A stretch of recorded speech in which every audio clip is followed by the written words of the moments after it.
Muito bem. Vamos entrar na palavra hoje. Abra de novo em João capítulo 6. Vocês gostaram do culto de ontem? Vocês aprenderam alguma coisa nele? Certo, então vamos nos aprofundar um pouco mais. João capítulo 6. Estamos falando sobre aumento sobrenatural, provisão sobrenatural. Certo? João capítulo 6 é uma história, um exemplo no ministério de Jesus.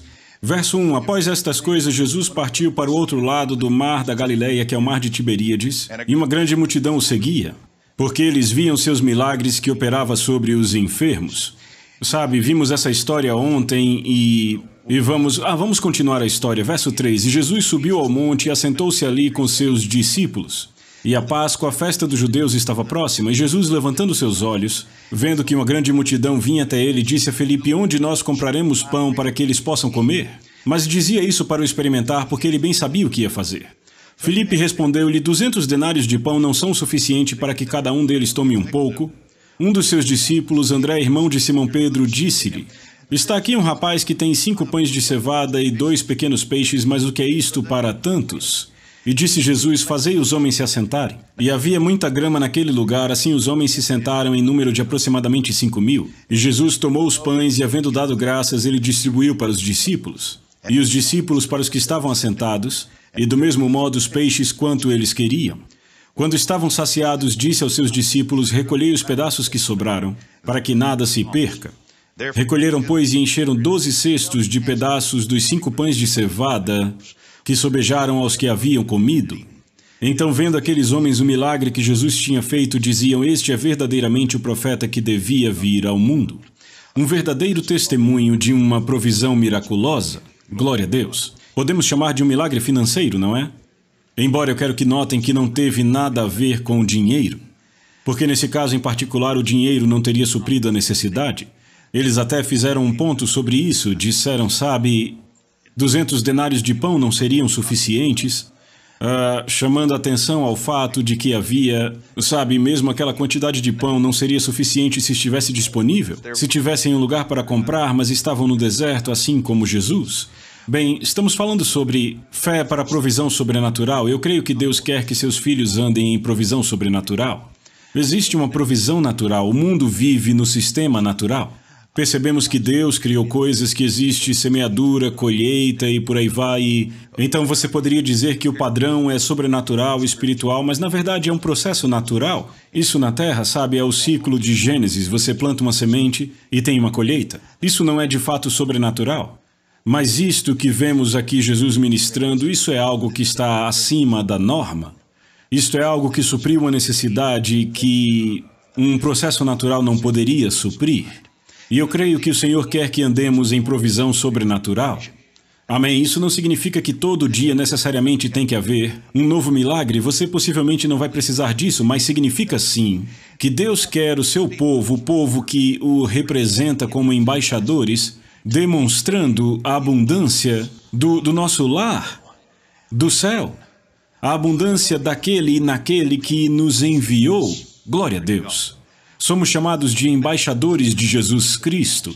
E todos vocês já ouviram e sabem disso, mas quando um país como os Estados Unidos manda um embaixador para outro país, não importa quais são as condições naquele outro país, o embaixador não vive de acordo com os padrões do país ao qual ele é enviado, ele vive de acordo com os padrões do país que o enviou. Não é assim? Amém. Nós somos embaixadores de Deus. Somos embaixadores, representantes do Senhor Jesus Cristo. Então há um suprimento que é nosso. Existe um suprimento disponível para o crente. Glória a Deus. Então, quando olhamos para isso, vemos alguns ingredientes, alguns elementos desta provisão sobrenatural. Agora, a primeira coisa que vimos e sobre a qual falamos ontem foi sobre o fato de que eles o seguiam. Nós entendemos que no assunto de dinheiro, prosperidade financeira e coisas assim, existe o elemento do dar e do receber, plantar, colher, semeadura e colheita. Isto também se aplica a esta área. Mas eu acho ser importante entendermos, porque, sabe, ninguém está fazendo isso intencionalmente. Eu não acho que há intenção deliberada de enganar pessoas, mas algumas pessoas têm a impressão de que se você apenas der, isso automaticamente funcionará para você. E que nenhum outro elemento ou fator na vida realmente faz diferença, ou seja, se você só der e continuar dando, no final vai ter tudo de volta. Bem, o que vemos aqui é a primeira coisa que disparou esse aumento sobrenatural não foi o aspecto do dar, e isso entra na cena, veremos em breve, foi o fato de que o seguiam. E se você quer experimentar o melhor de Deus na sua vida, você tem que segui-lo. Você tem que seguir o Senhor. Amém? E eu sei isso por experiência própria, sabe? Lá atrás, na década de 70, quando eu entrei na palavra, eu nasci de novo, fui cheio do Espírito Santo e apresentado a palavra da fé. E sabe, eu vou te dizer, aquilo me atingiu como uma bomba. Eu não lutei contra aquela mensagem. Eu não lutei contra a verdade. Eu reconheci que era verdade. Eu sabia que estava certo. Eu entendo que, à medida que eu fui crescendo, eu fui desenvolvendo um respeito pela palavra de Deus, embora não conhecesse nada dela. Eu conhecia João 3,16, sabe, mas era só. Mas quando eu vi a palavra sendo pregada sem reservas, eu sabia que era verdade. Como eu sei bem, eu posso dizer que o Espírito Santo testemunhou em mim, mas eu sabia que era verdade e eu sabia também o que não era verdade. Baseado no fato, no discernimento se funcionava ou não para alguém, eu sabia o que era verdade e o que não era. A palavra de Deus é a verdade. Amém? Que Deus seja verdadeiro e todo homem mentiroso.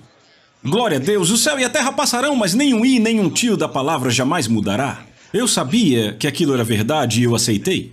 Então... E sabe, você começa a seguir e, é claro, você tem algumas barreiras e começa a aprender as coisas. Eu fui apresentado a vários pregadores diferentes. O irmão Reagan foi o primeiro a quem eu ouvi, ele plantou a semente. O irmão Copeland foi o segundo, ele regou a semente. E então, depois disso, eu fui apresentado a outros ministros, outros ministérios. E eu conheci um homem chamado Norvel Hayes. O velho Norvel, sabe? Glória a Deus.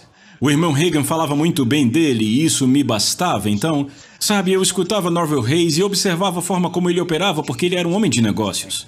E ele era da diretoria aqui do Rema. E sabe, ele viajava e pregava com o irmão Reagan e com alguns outros irmãos pregadores.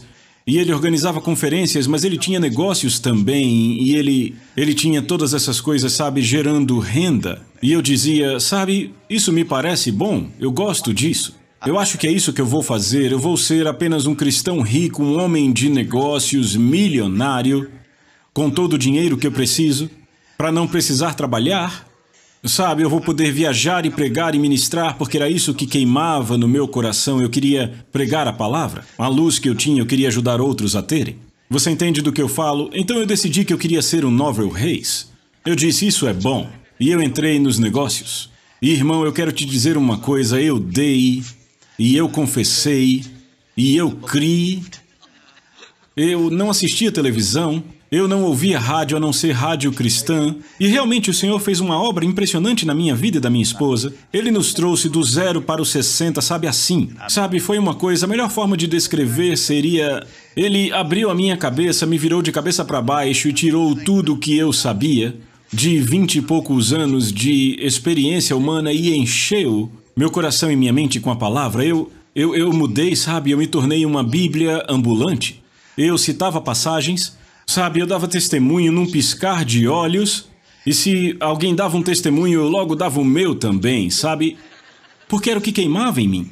Eu queria pregar o Evangelho. Sabe, a questão é que naquela época, e Deus nos abençoa em nossa ignorância, meu coração estava correto, eu só não entendia que eu era chamado por Deus para o ministério em tempo integral, não para aquilo.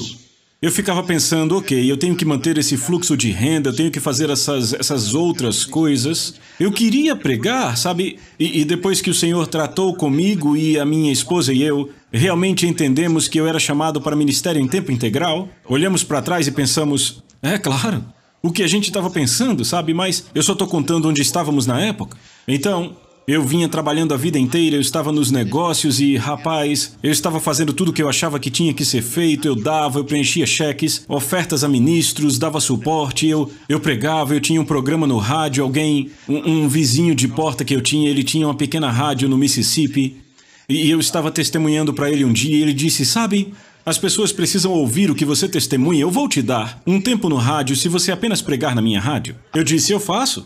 Bem, o irmão Reagan, o irmão Copeland e alguns outros tinham programas diários de 15 minutos que me alimentavam. Eu disse, sim, eu vou fazer isso. E ele me deu 15 minutos por dia. Um programa diário no rádio, eu pregava a palavra para o Mississippi. E eu, claro, estava praticando o meu dom ali. Aquilo estava me dando alguma experiência. E tudo aquilo foi muito bom. Mas, ao mesmo tempo, eu tentava trabalhar nos negócios e prosperar ali.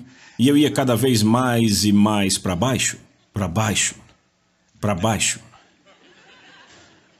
E eu cheguei a um ponto, e não me diga que eu não cria em Deus, porque eu estava crendo em Deus, mas eu cheguei num ponto em que eu estava tão quebrado que eu não conseguia fazer nada. Eu estava tão quebrado, as pessoas falam isso brincando, mas é verdade, eu estava tão quebrado que eu precisava de um avalista para pagar em dinheiro. É verdade. Meu cartão de crédito foi cancelado e eu tive que alugar um carro uma vez porque meu carro tinha sido confiscado. E eu fui lá e entreguei aquele cartão de crédito. E ele foi negado. Eu não sabia que tinha sido cancelado, sabe? Eu não faria nada ilegal. Mas eu entreguei o cartão de crédito e eles... Eu percebi que eles tinham ido lá para dentro e ficavam conversando e olhando para mim com a cara estranha, sabe? Eu não sabia o que estava acontecendo, mas eu precisava mesmo alugar uma van para fazer um trabalho. Então eles voltaram e disseram a Senhor Webb, a gente sente muito, mas este cartão não podemos alugar para você. E eu disse, bem, certo, então vamos fazer assim, se eu pagar em dinheiro, porque eu tinha dinheiro no bolso suficiente para aquilo, e eu precisava fazer. Disseram, oh, sinto muito, não podemos ajudá-lo. Não aceitaram nem o meu dinheiro. E eu disse, tudo bem, eu disse, eu vou embora, me dê meu cartão, e disseram, bem, a empresa de cartão disse para guardarmos conosco. Irmão, isso é estar quebrado. Isso é estar quebrado. Mas eu quero que você entenda, eu estava dando, eu estava confessando, eu estava crendo, eu estava lançando fora todo pensamento e imaginação, eu estava fazendo tudo o que a palavra diz para fazer, exceto por uma coisa, não estava seguindo ele. Eu estava fazendo o que eu achava que era o certo a se fazer. Então o Senhor tratou conosco e a primeira coisa que percebemos que tínhamos que fazer foi, tínhamos que nos aventurar, tínhamos que deixar o que tínhamos começado por conta própria e tínhamos que segui-lo. No rema.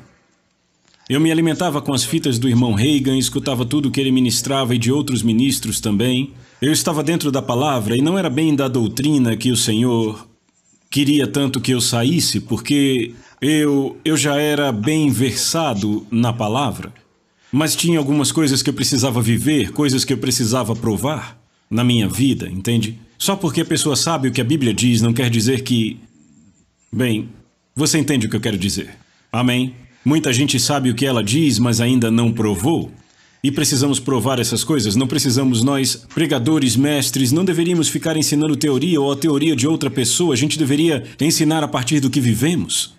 Amém? Uma vez eu perguntei ao irmão Reagan sobre isso, eu disse, como pode? Qual a diferença? Como pode seu ministério ser tão mais maduro do que outros, sabe, que pregam a mesma coisa, que até escrevem livros, usam passagens iguais? Estávamos sentados num shopping, o irmão Reagan se inclinou e disse, sabe, esse shopping é bem grande, se você gritasse um nome ou uma palavra, ele disse, você ouviria um eco voltando.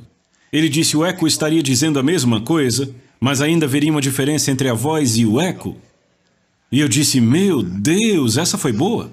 E ele disse isso, veja, muitos desses mestres estão ensinando as experiências de outros, estão contando a história de outra pessoa. Ele disse, eu não faço isso, eu não fico falando do que outra pessoa fez, eu não estou contando a história de outra pessoa. Ele disse, as coisas que ensino e as coisas que eu prego são as coisas que eu creio, as coisas pelas quais passei. Sabe, eram parte da vida dele. Elas vinham por experiência e não há substituto para isso. É bom conhecer a palavra e pregá-la, vai ajudar muitas pessoas, mas você precisa estar vivendo isso. Glória a Deus, você precisa experimentar coisas. Deus quer que você experimente coisas. Amém? Coloque a palavra em prática. Então, eu estava falando com um cara lá em Birmingham e ele também era um ministro e ele não gostava de mim. E ele disse, sabe, irmão, se você quer viver no ministério em tempo integral, realmente vai ter que ir para a escola. E eu sabia, Naquele momento eu sabia, assim como sei que vocês estão aqui, eu sabia que ele só estava me dizendo aquilo para eu poder sair da cidade e ele abrir uma igreja sem competição. Eu sabia disso. Mas ao mesmo tempo, eu também ouvi o Senhor dizer, ele está certo. Sabe, os motivos dele podem não ter sido puros, mas ele estava certo no que dizia e o Senhor usou aquilo. Bem, uma vez o Senhor usou uma jumenta, ele pode usar qualquer um, não é? Então ele o usou. Então eu disse, certo, não para ele, eu disse ao Senhor, certo, eu vou fazer isto. Bem, a gente estava com dívidas, tinha uma bagunça acontecendo. E aquela coisa já se prolongava há bastante tempo, sabe? Eu posso contar histórias que você ficaria com pena de mim, pelo que eu já passei. Sabe, alguns aqui podem ter tido a energia cortada, mas você já teve a água cortada? Nos Estados Unidos, tradicionalmente, o serviço de água é muito barato. Sabe, você tem que estar muito, muito mal para eles virem e cortar a sua água. Vieram e cortaram a minha água. Sabe, teve outra vez que cortaram o nosso gás durante o inverno e para a gente se esquentar tínhamos que ficar na frente de um forno elétrico e você imagina o estrago que isso faria na conta de energia? Então eu me encontrava neste buraco financeiro. E eu vou te dizer, é um fardo, irmão, é um peso. Mas quando olhavam para mim ou quando me ouviam, nem desconfiavam. Porque nada saía de mim a não ser a palavra e alegria e vitória e essas coisas. Mas o Senhor estava tratando comigo e eu dizia a Ele, Senhor, eu acho que as coisas realmente têm que melhorar. E Ele me ensinava, me mostrava. Então eu sei que tenho que ir para o Rema, mas o que eu vou fazer? Eu tenho uma casa, sabe, que está pendurada, parcelas atrasadas, sabe, eu devia outras coisas, devia aos fornecedores do meu negócio. Eis o que eu fiz, eu disse, e Phyllis e eu tivemos uma conversa e dissemos, sabe, então, o Senhor disse, vão para o Rema. Se olharmos para as circunstâncias, como faremos isto? Eu não sei como fazer isto. Eu não tenho dinheiro para pagar estas contas. E não temos recursos para fazer isso, mas o Senhor disse, faça, então eis o que nós vamos fazer. Eu fui a um dos meus maiores fornecedores e disse, veja bem, eu vou deixar a cidade. Eu vou para a escola bíblica, o Senhor me chamou para o ministério. E eu vou pôr minha casa para vender. O que eu vou fazer é o seguinte, se até lá a casa não for vendida, eu vou passar ela para vocês e vocês vendem, eu vou embora. Eu vou para o Rema. O Senhor disse, vá, eu estou indo. Eu estava determinado a este ponto. Bem, deixamos a casa para vender por alguns meses, de fato 13 meses, bem no meio de uma das mais severas recessões que já aconteceu no país, final dos anos 70. E, sabe, nada com aquela casa se movia, as pessoas, sabe, não compravam, os juros eram muito altos, era um tempo terrível. Então eu tinha posto a casa para vender só para pagar contas, só para balancear as coisas, para eu poder pagar as contas. E não aparecia ninguém sequer para olhá-la. Mas Phyllis e eu tínhamos tomado uma decisão, vamos seguir ao Senhor, vamos fazer isto. Mesmo que a gente tenha que se desfazer de tudo, entregar tudo aos abutres e dizer, fiquem com isto. E quando tomamos essa decisão e falamos aquelas palavras, sabe, a gente estava falando sério, a gente estava decidido. 1º de junho de 1981, a gente vai sair dessa cidade, vamos embora. Se tivéssemos que pedir carona, se tivéssemos que andar, a gente ia. O Senhor trouxe um comprador. Aquela casa estava para vender há 13 meses e nada acontecia. O Senhor trouxe um comprador e em 2 semanas fechamos. Certo, agora eu tinha aquele dinheiro. Paguei todas as contas. O que eu vou fazer agora? Não sobrou nenhum dinheiro. Tínhamos uma lavadora, uma secadora e um refrigerador. E o cara que comprou a casa era um homem solteiro. O Senhor disse para mim, ligue para o rapaz e pergunte se ele tem uma lavadora, uma secadora e um refrigerador. Então eu liguei, você tem? Ele disse não. Eu perguntei, o que é que você vai fazer? Eu vou ter que comprar. Quer comprar de mim? Ele disse, sim, por que não? Então eu pus o preço e ele pagou. Fizemos uma venda de quintal, família vende tudo, sabe, nos livramos de tudo. Tudo que nós tínhamos acumulado, sabe, naquele tempo de vida. E aí ficamos só com as necessidades básicas, viemos para o Rema, com um jogo de cama de solteiro que pertencia a meu filho, um pequeno jogo de jantar, um sofá e uma poltrona, uma mesinha, algumas lâmpadas. Isso era tudo. Sabe, aquilo era tudo que tínhamos para mostrar em toda a nossa vida de casado. Aquilo e 2 filhos. E... então... Sabe, fizemos uma venda de garagem, conseguimos pagar todas as dívidas que tínhamos. Quando chegamos aqui ainda tínhamos 1 ou 2 dívidas, mas não era nada sério. E aquilo já estava parcelado, eu pagava $20 por mês. Mas vendemos o refrigerador, a lavadora e a secadora e tínhamos um pouco de dinheiro para a mudança, do pouco que sobrou. Então nós viemos aqui para Tulsa em 1º de junho. A gente tinha se preparado antecipadamente, porque o Senhor nos disse para virmos um ano antes, então colocamos nosso nome na casa do estudante e conseguimos um apartamento na casa do estudante, aqui perto, e aquilo foi uma bênção para nós. E aí nos mudamos para um pequeno apartamento de 2 quartos. Minha esposa, eu e os nossos 2 filhos, para aquele pequeno apartamento. Nós tínhamos dinheiro suficiente para pagar as despesas básicas. Você entende, energia, telefone, etc. Fizemos uma compra de mercado para colocar na despensa e já estávamos quebrados de novo. Não tínhamos nada mais. A diferença é que estávamos seguindo Deus. Seguindo Deus, eu parei de fazer tudo o que eu achava que deveria ser feito e comecei a seguir Deus. Sem saber como iria acontecer, sem saber de onde viria o suprimento, mas seguindo Deus. Então ficamos ali e colocamos as compras na despensa e olhamos um para o outro. Sim, agora o quê? Eu estava um pouco irritado com Deus, na verdade, naquela época, por ele ter me trazido aqui. Eu estou sendo honesto aqui, porque naquela época eu estava totalmente convencido que Jesus estava prestes a voltar em alguns anos, e se eu viesse para cá fazer a escola, como seria? Sabe, todo o tempo que eu ia gastar aqui ia ser menos tempo para ganhar o mundo e como Deus ia se virar sem mim. Então, nós chegamos aqui, eu estava um pouco irritado com Deus, eu disse, muito bem. Olhei para Phyllis e disse, estamos aqui? E eu disse assim ao Senhor, Senhor, estamos aqui? E agora? Era junho, 1º de junho, todo mundo tinha viajado, era verão, então a cidade estava praticamente uma cidade fantasma. E a Phyllis disse, bem, por que você não atravessa a rua e vai procurar um emprego? Falando daqui, eu disse, bem, acho que não me custa nada procurar um emprego ali, de fato eu não queria trabalhar, mas, ei, sabe, já que eu estou aqui, tenho que me virar. Então eu vim para cá, eu fui até o departamento pessoal, eu esqueci o nome da senhora que trabalhava lá no RH, eu disse, bem, estou no ministério, então eu vim aqui, eu pensava, sabe, eu quero ser o diretor de cruzadas.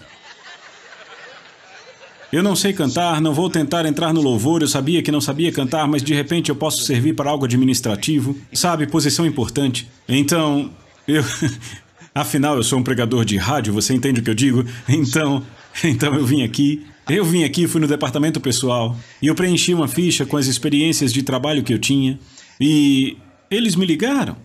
Então eu voltei, e eles disseram, sabe, glória a Deus. Como era o nome daquela senhora que trabalhava aqui antigamente? Jeanne, era isso mesmo, Jeanne. Ela disse, sabe, a gente tem procurado um encanador por aqui. Será que podemos tirar isso da lista? Eu disse, encanador? Muito bem, glória a Deus. Então, eu comecei o meu ilustre ministério como encanador aqui no campus do Centro de Treinamento Bíblico Rema. Naquela época, quem ficava no quarto de hóspedes na casa do estudante era eu que cuidava do encanamento, então, vocês me devem isso? Não.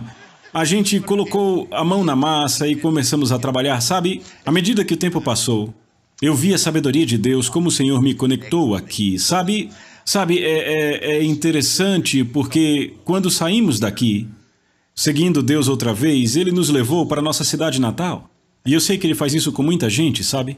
Mas foi tão importante para nós deixarmos nossa cidade natal e virmos para cá, fazermos as associações e as conexões espirituais, receber os depósitos, eu falo dos depósitos espirituais, e fazer as coisas que deveríamos fazer para que Deus pudesse nos equipar para o ministério em nossa cidade natal.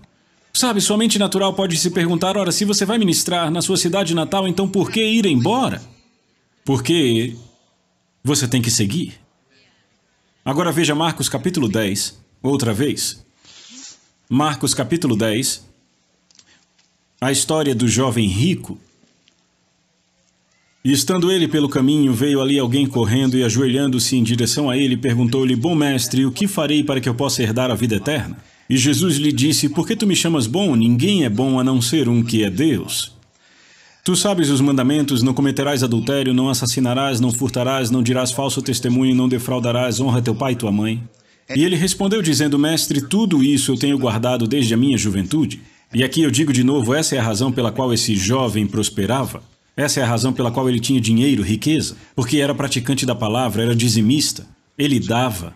Ele era obediente. Ele honrava seus pais. Ele guardava os mandamentos, guardava aquelas ordens gerais. Verso 21, e Jesus olhando para ele, o amou e lhe disse, uma coisa te falta. Só mais uma coisa. Em outras palavras, ele disse, você fez bem. Até aqui, tudo bem, só tem mais uma coisa que você precisa fazer. Vai pelo teu caminho, vende tudo quanto tens e dá aos pobres, e tu terás um tesouro no céu, e vem, toma a cruz e segue-me. Vamos, segue-me.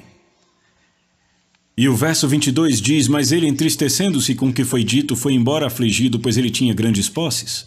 Veja, ele perdeu o que o Senhor estava tentando fazer com ele. O Senhor não estava tentando tirar nada dele, mas existia esse elemento de seguir o Senhor. Temos que aprender a segui-lo. Agora, como é que se segue? Sabe, há muitas nuances aqui.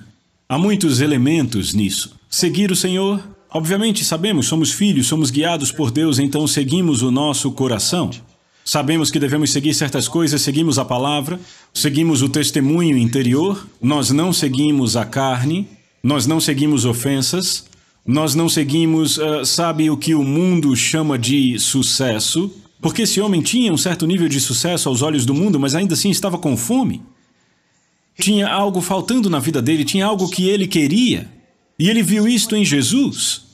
E sabe, quando o Senhor te traz a uma associação com pessoas, elas estão andando de certa forma com Deus, que isso traz uma fome para você. Você pode aprender muito ficando junto de pessoas assim. Paulo disse assim, ele disse, sigam a mim como eu sigo a Cristo. Sabe, às vezes seguir ao Senhor significa seguir a pessoa que o Senhor colocou em sua vida. E o Senhor pôs o irmão Reagan na minha vida, e eu agradeço a Deus todo dia por isso. Eu digo a vocês, eu tenho vida, porque o Senhor me guiou nesta direção e eu o segui. Glória a Deus, eu segui o Senhor e segui o irmão Reagan. Nós seguimos nossos corações, seguimos a palavra e seguimos aqueles a quem estamos conectados. Isso que significa seguir ao Senhor, então? Esse jovem rico foi embora entristecido porque tinha grandes posses. Os discípulos falaram, verso 28, e Pedro começou a dizer-lhe, eis que nós deixamos tudo e te seguimos. E Jesus respondendo disse, na verdade eu vos digo que não há nenhum homem que tenha deixado casa ou irmãos ou irmãs ou pai ou mãe, ou mulher ou filhos ou campos por causa de mim e do Evangelho, que não receba 100 vezes tanto já neste tempo, em casas e irmãos e irmãs e mães e filhos e campos, com perseguições. Você deve estar disposto a aceitar as perseguições que vêm com isto. E no mundo vindouro a vida eterna. E o verso 31 diz, mas muitos que são primeiros serão últimos, e os últimos primeiros. Agora, o que isso quer dizer? Como assim os primeiros serão os últimos, e os últimos primeiros? Bem, a questão é a seguinte, aqueles que continuam seguindo vão passar aqueles que param.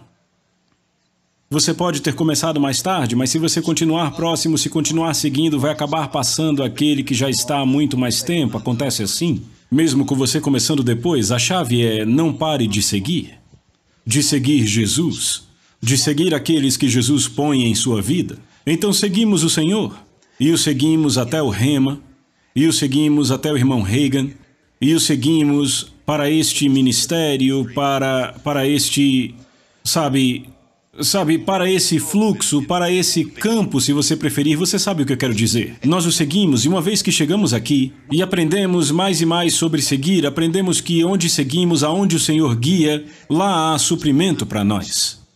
É aí onde está o seu suprimento. Citamos aquele versículo, e o meu Deus, segundo a sua riqueza em glória, de suprir cada uma das vossas necessidades. Mas isso não é apenas uma questão de, ok, dar uma oferta, e você vai tê-la de volta. Você tem que seguir.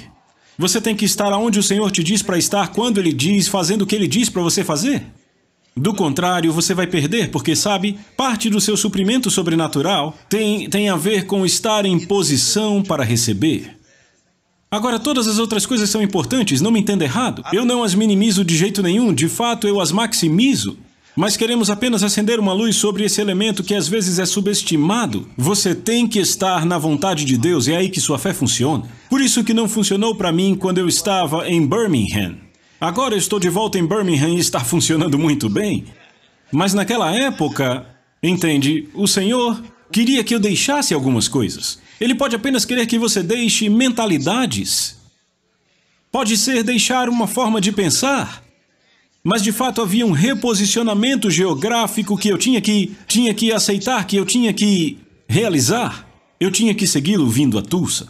E viemos aqui para Tulsa. E a mesma palavra que eu vinha falando, e a mesma palavra na qual eu vinha meditando, a mesma fé que eu vinha exercendo, o mesmo crer que não vinha funcionando, de repente, bem, passou a funcionar como deveria funcionar.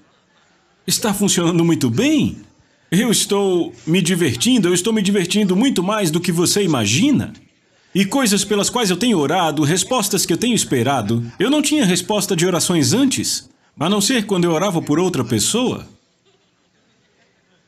Sabe, eu estava aprendendo a andar em saúde, aquilo funcionava bem, mas nesse lado financeiro, nesse lado da provisão era onde fracassava. E quando eu segui o Senhor e vim para cá, embora, como eu tenha dito ontem, eu arranjei um emprego que dava menos dinheiro do que eu recebia quando eu era adolescente e ficava no supermercado embalando compras. E ainda assim, ao mesmo tempo, Deus sobrenaturalmente me ensinou sobre provisão. Me ensinou sobre provisão sobrenatural. Entende? E eu aprendi que não se trata só de dinheiro. Não se trata só dos elementos técnicos disso. Trata-se de estar na vontade de Deus. Então as coisas começaram a funcionar. E sabe, tínhamos uma renda escassa e, embora fosse assim, Deus nos mostrou como usar sabedoria nisso, como plantar sementes. Éramos dizimistas, sempre fomos dizimistas. Você tem que ser um dizimista. Vai funcionar para você, não importa onde você esteja. Você tem que ser fiel nisso. Você não pode roubar de Deus. Mas éramos dizimistas e semeadores e nós criamos na passagem que diz que Ele dá semente ao que semeia, então nunca deixávamos de semear, nunca perdíamos uma oferta. Semeávamos constantemente. Mas vimos coisas nisso, entendem? Deus fez coisas infinitamente mais além sobre dinheiro. Eles têm regras aqui no Rema, os alunos sabem disso. E uma das regras para vivermos na casa do estudante não era permitido pôr lixo na lixeira sem saco plástico. E eu não sei o que aconteceria se alguém fizesse porque ninguém nunca ousou tentar, porque era uma das regras. E além disso, a gente queria estar dentro das regras, queríamos ser bons alunos e bons representantes, certo? Então, estávamos entre um pagamento e o outro e nós não tínhamos saco de lixo e o lixo começou a se acumular dentro de casa. Então, oramos. A minha esposa orou. Senhor, você sabe que há regras aqui dizem para não pôr lixo sem saco de lixo. Eu te peço em nome de Jesus um saco de lixo. Sabe o que aconteceu? Naquele mesmo dia, que ela orou, no mesmo dia, olhamos para fora da porta de vidro, que saía do nosso quarto, nosso apartamento era no térreo, e ali naquela porta de vidro estava um saco de lixo novinho grudado nela. Não é verdade? E aí no mesmo dia ela recebeu um pacote da irmã dela, eu não lembro o que tinha dentro, mas o que quer que tinha dentro eu não lembro, acho que eram roupas para as crianças. A irmã dela embalou com sacos de lixo. Então, no mesmo dia, um saco de lixo apareceu na nossa varanda e sacos de lixo vieram pelo correio. Glória a Deus. Agora, sabe, pode não parecer muito para você, mas é o que eu chamo de provisão sobrenatural. Sim. E eu aprendi algumas coisas sobre isso ao longo dos anos. Muitas vezes a gente fica só com a cabeça no dinheiro e diz, certo, eu tenho essa necessidade, eu preciso de tanto para comprá-la, então Senhor me dê esse dinheiro, eu estou orando pedindo essa quantia. Não peça dinheiro, peça pela coisa que você precisa. Deus pode te dar a coisa que você precisa sem te dar o dinheiro. Tem várias formas de fazer isso. Chama-se fé em Deus, é confiar em Deus que Ele suprirá a sua necessidade como Ele disse que faria. Aleluia! Glória a Deus! Então seguimos o Senhor até aqui e as coisas começaram a funcionar. E eu te digo, começaram a funcionar muito bem. Nós já tínhamos um emprego, sabe? Aquela foi uma das maiores bênçãos da minha vida e naquele ano, naqueles 13 meses que passamos aqui no Rema. Naquela época a escola Rema só durava 1 ano, foi naquela época que começou a passar para 2 também. E aquele foi um dos melhores tempos que já tivemos em nossas vidas. Estávamos aprendendo e vendo o Senhor se mostrando forte. Rapaz, estávamos no ministério. Estávamos na vontade de Deus, nossa fé funcionando, estava acontecendo assim como Ele disse que iria. E tudo que eu tive que fazer foi segui-lo e parar de tentar fazer na minha própria força. parar de tentar fazer do meu jeito só porque alguém disse que era assim. Deus disse a Norvel Hayes de uma forma, mas não me disse daquela forma. Norvel o seguiu, eu o segui, mas o seguimos em direções diferentes ou de formas diferentes. Vocês estão me ouvindo? Glória a Deus. E eu aprendi a como ver além do dinheiro.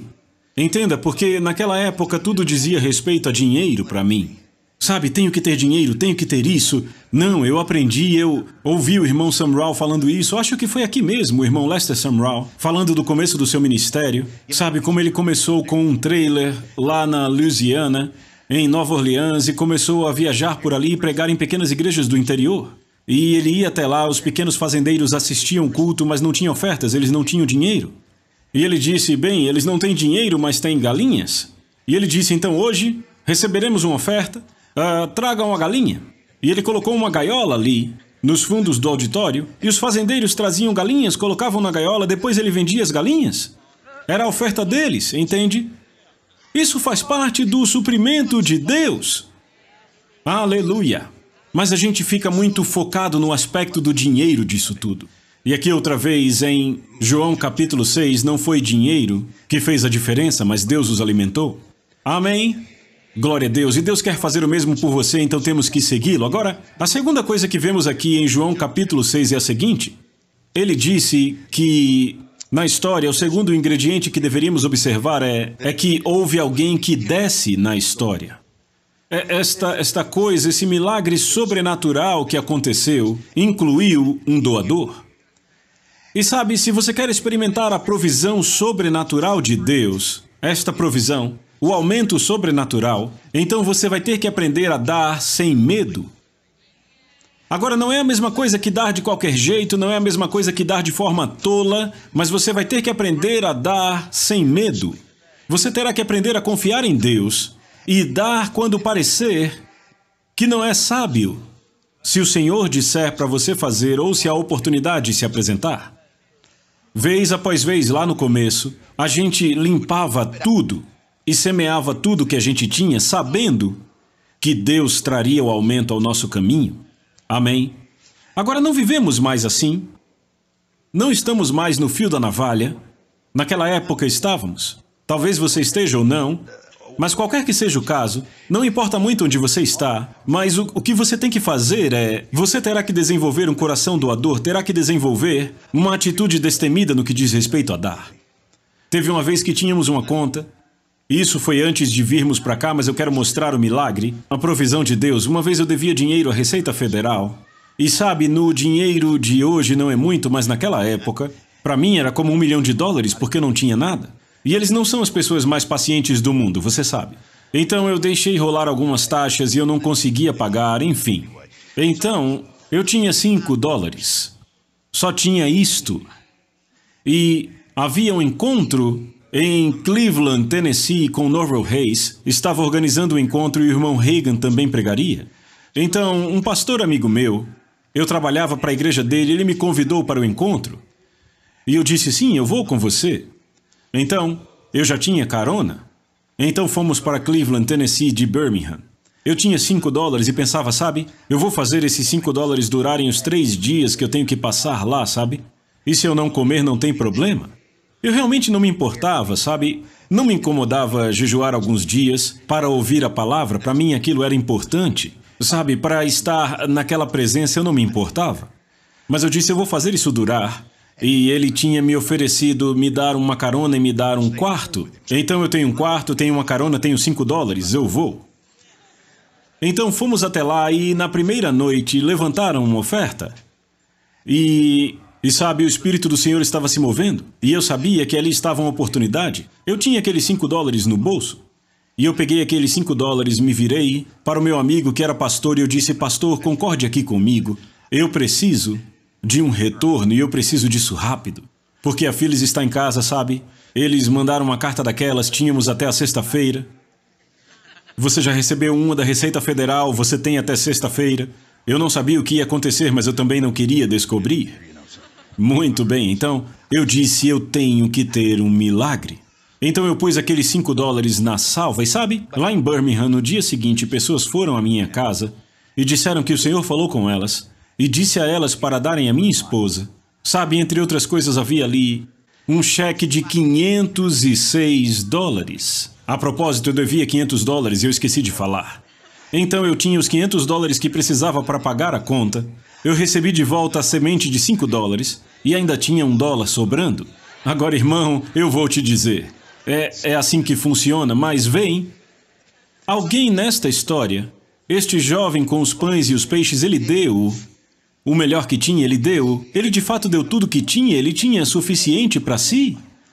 Mas, sabe, ele teve uma oportunidade de fazer algo pelos outros, então ele dá isso, ele planta esta semente, e Jesus pega aquilo, abençoa, reparte e distribui, e alimenta 5.000 homens, a Bíblia diz. Se havia 5.000 homens, provavelmente mais 5.000 mulheres. Se você tem homens e mulheres juntos, deve ter também crianças. Então talvez umas 20.000 pessoas ali, que aqueles pães e peixes alimentaram. Não foi assim? Glória a Deus, tudo porque alguém deu o seu melhor, não pensou em si mesmo. Não pensou, bem, se eu der isto, sabe o que eu vou fazer? Simplesmente deu e deu sem medo. Deu confiando que o Senhor cuidaria dele. E você tem que aprender isto. Tem que aprender porque, sabe, no final das contas não é só sobre você. É sobre o que Deus pode fazer por outros, incluindo você. Você não será uma bênção para o resto do mundo sem primeiro ser abençoado. Isso não vai acontecer. Deus vai cuidar de você.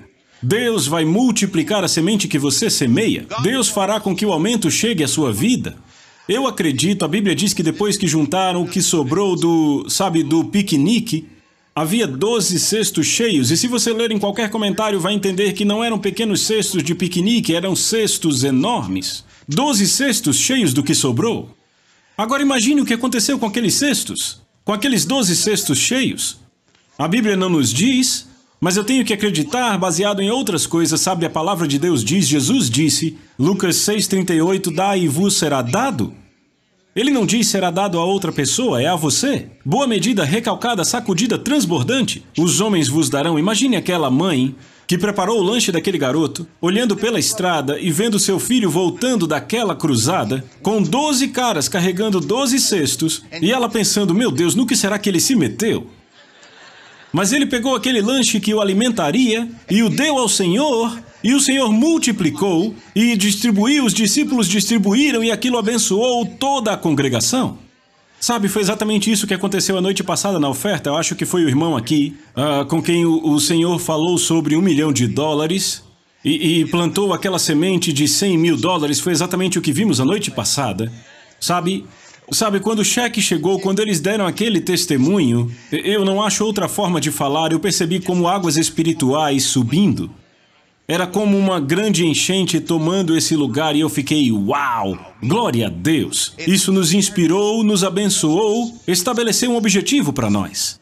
Amém? E as pessoas começaram a dar, e necessidades foram supridas. E então depois disso, veja como todos nós fomos abençoados espiritualmente. O culto da noite passada foi maravilhoso. Foi maravilhoso não só no aspecto das ofertas, mas no aspecto espiritual. Eu me diverti muito no culto de ontem. Não foi cansativo, não foi desgastante, foi divertido, glória a Deus. Foi a unção. Fomos todos alimentados, glória a Deus. Mas eu quero que notem, até mesmo a noite passada começou com um doador generoso, que não teve medo. Alguém com uma igreja de 100 pessoas que não teve medo de trazer aqueles $100.000, que eu imagino que é uma grande quantia para eles, e plantaram em algo em que criam, em algo sobre que o Senhor falou com eles. E, irmão, eu quero que saiba disso. Oramos em concordância sobre aquele $1 milhão. Será mais rápido do que você pensa. Aleluia. Está vindo para o seu caminho. Eu espero que você tenha uma conta aberta para colocar isso. Porque vai precisar. Glória a Deus. Você tem que aprender a dar sem medo. Glória a Deus. Tem que aprender a não ter medo de dar ao Senhor o que Ele te pede. E também não precisa ser algo audível. Quando vemos estas oportunidades, glória a Deus. Porque Deus, quando Ele nos dá essas oportunidades, quando Ele fala conosco, quando nos move nessa direção, quando vemos uma necessidade e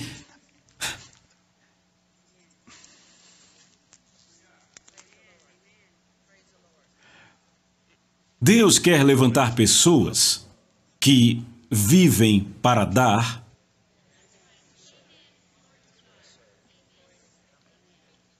Deus está falando com pessoas no corpo de Cristo hoje para darem um passo e aceitarem o chamado, aceitarem o desafio e aprenderem o que significa viver para dar. Eu sou um doador. Eu amo dar. Eu amo dar. Eu sei que dar é uma das coisas que vai te manter conectado e te ajudar a continuar seguindo. Sabe? Quando o Senhor nos guiou para sair de Tulsa de volta a Birmingham, estabelecemos a nossa igreja, Ele começou a nos abençoar e, sabe, aquelas histórias terríveis sobre dificuldade financeira que eu contei, nunca mais tivemos. Desde que eu segui a vontade de Deus, desde que eu comecei a segui-la, nunca mais me desviei. Eu sei o que era estar fora da vontade de Deus. Eu nunca mais farei isso. Nunca me desviei. Então permaneci perto. E sabe, para seguir, para estar perto do Senhor e daqueles que Ele põe na sua vida, você terá que vencer algumas coisas. Você acha que o diabo não vai tentar separar você daqueles que o Senhor põe na sua vida? Eu tive que passar por cima e perdoar muita coisa. E sem dúvida pessoas tiveram que passar por cima e perdoar muita coisa de mim. Somos seres humanos. E daí? O Senhor falou comigo em 1983. Eu tinha voltado para Birmingham e o Senhor falou isso comigo. E foi no meu coração, não foi audível, mas foi muito claro para mim. Disse, eu quero que você fique perto do irmão Reagan. E eu disse ao Senhor, Senhor, você me mandou sair de Tulsa, eu não queria voltar. Eu não queria ir para lá quando fui, não queria voltar quando saí. Eu disse, você me trouxe de volta, eu estava feliz lá. Eu teria acampado no quintal dele se ele tivesse deixado. E eu estou falando sério. Eu levava aquilo realmente a sério, mas sabe, quando você sai de algumas coisas e você entra naquele fluxo, você vê Deus, você não quer mais sair daquilo. E eu disse ao Senhor, o que você quer que eu faça? E Ele não disse mais nada. Mas ao longo dos anos, à medida que eu crescia, que essas coisas evoluíam e que a vida passava, estas palavras voltavam para mim e toda vez que havia alguma coisa, e não me entenda errado, nunca houve nada que me levasse a me desconectar ou algo assim, mas eu vi essas palavras o tempo todo, eu quero que você permaneça perto do irmão Reagan. Então eu fiquei perto dele, eu continuei a segui-lo, eu segui de volta a Tulsa. Naqueles anos tínhamos seminários acontecendo e toda vez eu voltava. Todo seminário, eu não perdia um. Eu seguia até a Califórnia, eu seguia até o Missouri, eu seguia a Flórida, eu seguia para a Nevada, eu seguia para Illinois, eu seguia para o Kentucky, eu segui por todos os Estados Unidos. Eu seguia e eu ficava perto dele. E eu nunca perdia um encontro onde, sabe, eu nunca era aquela pessoa a quem alguém dizia, rapaz, você devia ter ido àquele culto, Jesus apareceu e depois... Não, eu estava lá. Eu estava lá, eu não perdia um. Eu não estou dizendo que eu não perdia nenhum culto, eu só não perdia nada que fosse grande. Sabe, os grandes eventos, todo mundo falando, eu estava lá. Porque eu continuava seguindo. Mas tem coisas que vêm tentar separar você disso. Pessoas, sabe, dizem coisas... A ofensa vai se apresentar. Quem se importa? E daí? Na maioria das vezes não queriam dizer nada mesmo. Só tinham tido um mau dia. E ainda que quisessem, será que eu vou deixar outra pessoa me separar do meu suprimento sobrenatural? Você ficou louco, pirou, você perdeu o seu querido juízo? Nem a pau, Juvenal. Eu continuo conectado. Eu continuo seguindo. E eu te digo, uma das coisas que vai te manter conectado é dar. Jesus disse, onde o seu tesouro está, lá estará também o seu coração. Então eu dava. E outra vez, eu não estou me gabando aqui, não me entenda mal. Eu estou testemunhando aqui, outros já ouviram isso. O irmão Reagan se levantava nos cultos, sabe, quando ele ainda estava em cena, e eu ouvi dizer isso publicamente mais de 2 vezes. Ele dizia, o irmão Scott Webb e a Phyllis, a igreja deles é o maior doador que nós temos aqui no Rema. Eu pensava, glória a Deus! Eu não estava competindo com ninguém, mas... Quem quer ser o menor doador? Eu sou um doador! Glória a Deus, sim! Eu estou conectado e, sabe, existe esse suprimento sobrenatural que continua fluindo até mim. Glória a Deus! E eu dava suporte a ele pessoalmente. Mensalmente, eu enviava um cheque para ele todo mês. Eu não sei se ele entendia, não, claro que ele entendia, ele nunca foi bobo, mas um cheque aparecia não só para o Rema, eu enviava para o Rema, mas para ele pessoalmente. E enquanto ele viver, glória a Deus. E eu simplesmente, sabe, eu amo dar. Eu amo dar. Eu vivo para dar. Deus está chamando pessoas no corpo de Cristo para pegarem isso. Porque Ele quer usar você como um canal para que o aumento dele flua. E eu ouvi um homem dizer isso uma vez: nunca tenha medo de ser um canal, porque o lado de dentro da mangueira está sempre molhado.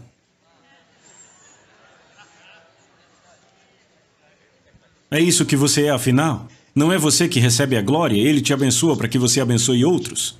Amém? Mas se você deixar fluir através de você, Deus fará com que chegue até você.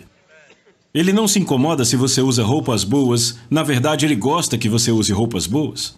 Ele não se incomoda se você dirige um bom carro. Na verdade, Ele gosta. Se isso traz glória a Ele, sabe?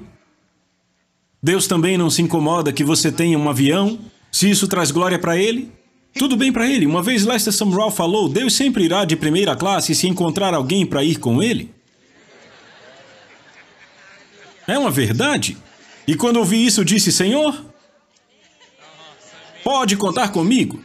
Eu vou com você. E desde então eu tenho andado de primeira classe. Sabe? Mas isso vem por dar sem medo. E você tem que começar onde está. E eu te disse onde começamos. Nós começamos do zero quando chegamos aqui. Não começamos do topo, começamos do chão. Na verdade, começamos abaixo de zero, porque eu ainda tinha algumas dívidas quando cheguei. Ainda estava me ajeitando.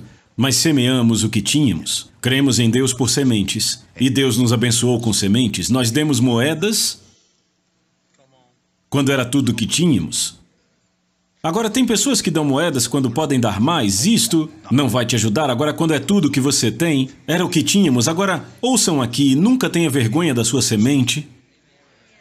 Algumas pessoas têm vergonha da sua semente. Não é o seu melhor? Bem, deveria ser. Mas se é o melhor que você pode dar, não tenha vergonha. Deus vê o seu coração. Notamos isso ao longo dos anos na nossa própria igreja, sabe? A gente recebe ofertas. Nossa igreja faz 25 anos esse ano. E temos recebido ofertas e cuidado de pessoas e tudo isso. E sabe, quando as pessoas põem uma nota de 100 na salva, elas dobram bem direitinho, colocam no envelope com muito jeito, ou simplesmente colocam na salva sem nada. Uma nota de 100, uma nota de 50, até de 20. Mas sabe, encontramos um monte de notas de 1 amassadas. Amassadas. Como se dissessem: ah, sabe, eu só vou dar $1 e é isso aí mesmo. É isso que parece. Sabe por quê? Porque as pessoas têm vergonha. Nunca tenha vergonha da sua semente, se é o seu melhor. Agora, se é uma gorjeta,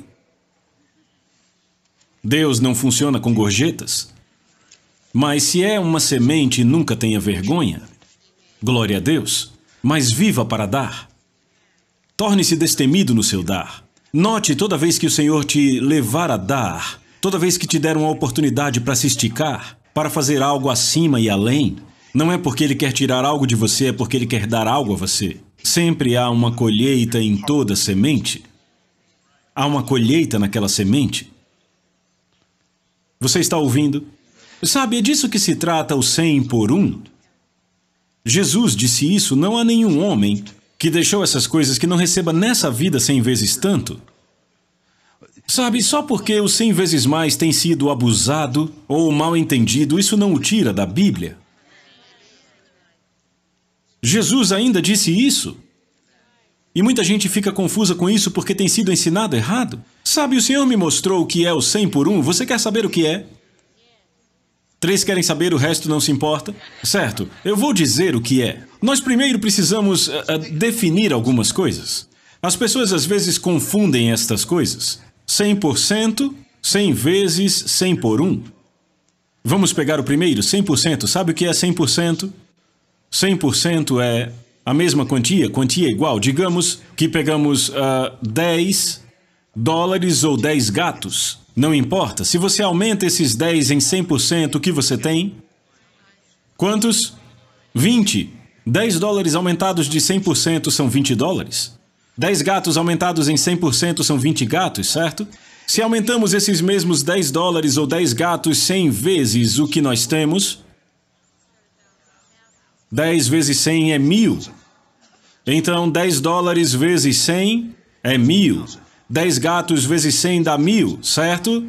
Agora, se pegamos esses mesmos 10 dólares e aumentamos a 100 por 1 o que temos, a resposta é: não é possível responder. Por quê? E você só precisa procurar no dicionário expositivo de Vine por essas palavras. Aqui está a definição de 100 por 1. Jesus falou sobre isso em Marcos 4, quando ele disse: o semeador semeia a palavra e no bom solo ela produz a 30, a 60 e a 100 por 1. A expressão a 100 por 1 significa, de acordo com o dicionário Vine, significa a produtividade completa de uma semente. Então, qualquer que seja o potencial otimizado ao máximo de uma semente que é dada, a 100 por 1 é o máximo disso. Você planta uma semente de milho. Eu entendo, por falar com fazendeiros, que uma grande colheita, o máximo que se pode conseguir com uma semente de milho é uma mão de milho, uma vez, com 3, talvez 4 boas espigas. Multiplique quantos grãos tem em cada espiga, some tudo e aquilo será o 100 por 1 daquela semente. Mas e se você plantar uma nogueira pecan, árvore típica do Texas cujo fruto é uma noz? Uma pecan vai gerar uma árvore e vai produzir milhares de pecãs ano após ano após ano. Então o 100 por 1 de uma pecan será muito mais do que o 100 por 1 de um grão de milho. E aqui está o ponto. O 100 por 1 do qual Jesus estava falando significa que a semente que você planta vai produzir como não produziria de nenhuma outra forma. Você vai começar a ter uma colheita surpreendente, você vai ver uma boa colheita, uma colheita rápida. Você verá uma colheita máxima. Eu sei que tem gente que diz, bem, sabe, essa é uma oferta de 100 por 1. Se você precisa de 5 mil dólares, tudo que tem que fazer é semear 50 dólares hoje. Porque 50 vezes 100 é 5 mil. Não é isso que 100 por 1 significa. Isso é 100 vezes. Jesus não disse que você teria 100 vezes. Ele disse que você teria 100 por 1. Você está aqui? Ou seja, sua semente produzirá o que não conseguiria produzir de outra forma. É por isso que eu digo, siga o Senhor e seja destemido no dar. Porque sua semente vai produzir. Glória a Deus! E nem sempre vai voltar para você em dinheiro, vai voltar para você naquilo que você precisa. Quando voltamos para Birmingham, começamos nossa igreja num lugar bem pequeno, porque era tudo que podíamos fazer. Mas a Igreja Assembleia de Deus tinha construído um prédio enorme e depois tinha se mudado dele e era realmente um galpão maravilhoso naquela época. E lá estava ele vazio e eu dirigindo passava por aquela igreja e eu dizia, rapaz, seria maravilhoso ter a igreja aqui, neste lugar. E um dia o Senhor me disse, por que você não para e estaciona lá? Bem, ok, eu estou seguindo o Senhor, então eu parei, estacionei ali e entrei, porque a igreja que tinha alugado era pequena, não usava todo o prédio, não era deles. Então eu entrei no santuário e olhei, e para encurtar a história, o Senhor me deu uma passagem no livro de Ageu sobre a glória desta última casa ser maior do que a antiga, e eu peguei aquela palavra, e o Senhor me disse em claro e bom som, ele me disse, se você crer para este prédio, eu dou a você. Ouviu o que eu disse? Ele disse, se você crer em mim para este prédio, eu vou dar a você. Ou seja, ele deixou tudo comigo. Eu disse, Senhor, eu vou crer para isso. Eu peço a você por este prédio agora, em nome de Jesus, para deixar esse lugar de novo sendo um lugar de glória como ele já foi, e ir além do que qualquer pessoa já viu. E você sabia que sem nenhum dinheiro, sem nenhum crédito ou condição, naquela época, porque ainda estávamos nos recuperando, o Senhor se moveu sobrenaturalmente e me deu aquele prédio. E quando eu fui negociar, eu disse, esse prédio é meu, eu quero comprar, vamos fazer um acordo. E eu ofereci a eles um contrato com um monte de restrições, uma coisa que ninguém em bom senso receberia, mas era o que eu podia fazer, deixaram para mim. Devem ter jogado o contrato na lata de lixo, mas um ano depois voltaram e me ofereceram o mesmo acordo que eu tinha oferecido um ano antes. E eu disse a eles, eu disse que o prédio era meu. E o cara disse, deve ser mesmo. Ele disse, eu tenho comprado e vendido igrejas a minha vida inteira, mas nunca tive uma como essa, ninguém quis comprar ela, só você. Eu disse, é minha. Porque o Senhor me disse, se você crer em mim para esse prédio, eu vou dar ele a você.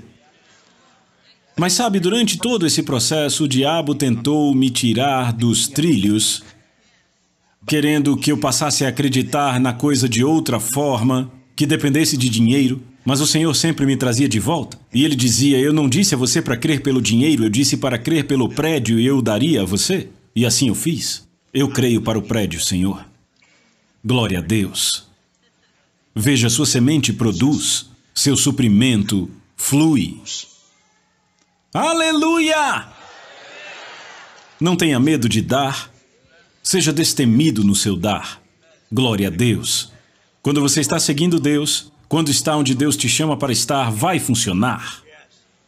Mas você tem que desenvolver um estilo de vida de dar. Não é apenas uma questão de, sabe, uma oferta aqui, uma oferta ali. Sabe, eu acredito que os que dão, realmente eu acredito que os que dão, são movidos por isso o tempo todo.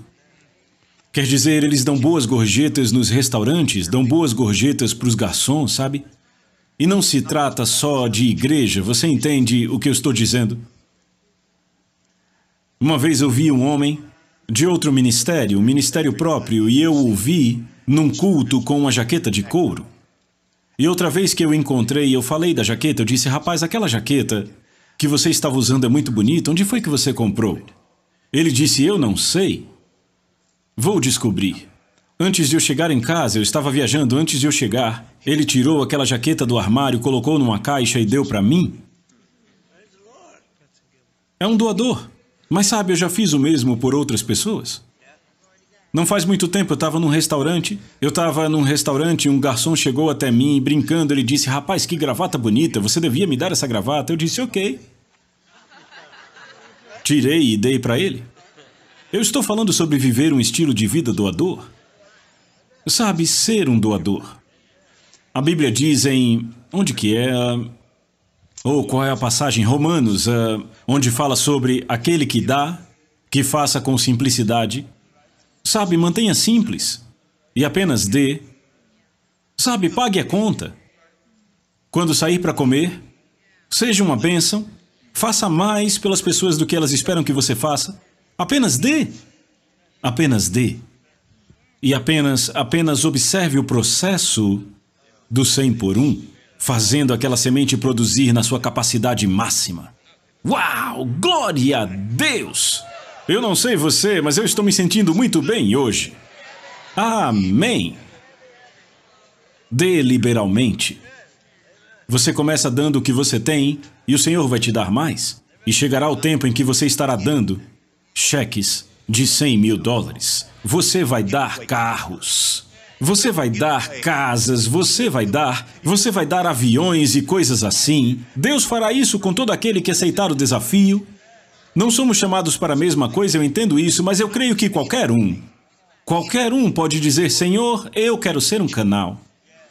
Você é o que supre, eu quero ser o canal. Flua através de mim. Aleluia. Bem, nosso tempo acabou. Você aprendeu algo hoje? Amém. Repitam juntos. Obrigado, Deus, pois minha semente semeada produz abundantemente. Em nome de Jesus, eu sou um seguidor de Deus. Eu estou sempre no lugar certo, na hora certa. Eu tenho o que Deus diz que eu tenho. E eu posso fazer o que Deus diz que eu posso fazer.